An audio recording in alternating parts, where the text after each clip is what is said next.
I will be demonstrating how to make an I-cord. It creates a little tube with your knitting, and it's perfect for straps for purses or bags.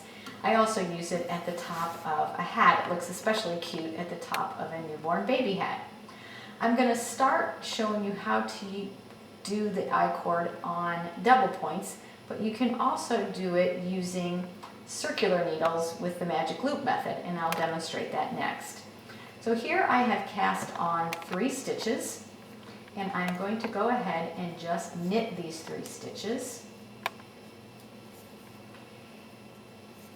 After I knit this 3rd stitch, how we make the I-cord is we do not turn the needle, as we normally do, to the wrong side. We keep this right side facing us and slide the double point so that our stitches are now at the right end of that needle.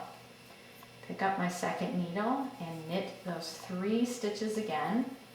I have never changed the side of the work that I'm knitting on.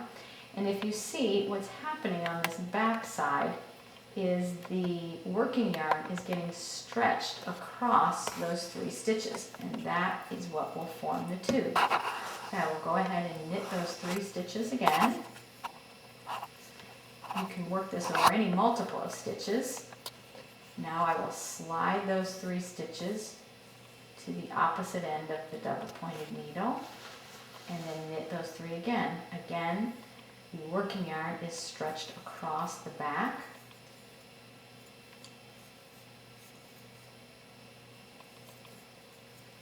One more time.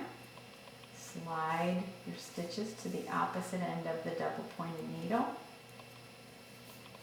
Knit those 3 stitches. And it is that sliding action with the working yarn being pulled across the back that creates this tube, front and back. Now I will show how to do the same technique when you are knitting a hat or anytime you are doing the magic loop and you want to end with an I-cord. Here's a nice little I-cord that I have going, and I use this when I am making a little hat for a newborn, and I do that all on the magic loop. Don't ever go to double points. So I start with my large number of stitches at the cast on edge of the hat, work my way up until I get down to a little I-cord. But to work an I-cord using circular needles, you would have your stitches at the one end of the needle tip. I pick up the other end of the circular needle and doing the same thing I did before, stretching that working yarn across the back of the stitches. Go ahead and knit these 3.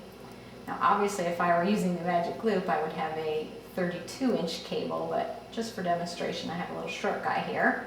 So I've gone ahead, knit those 3 stitches, and just the same as if I were using double points, I just slide those stitches all the way through the cable to the other end of my needle. Pick up the opposite needle point and knit those 3. So you see I have been using the magic loop. I am able to knit a complete hat from cast on to a tiny little I-cord without ever going to double points. Happy knitting!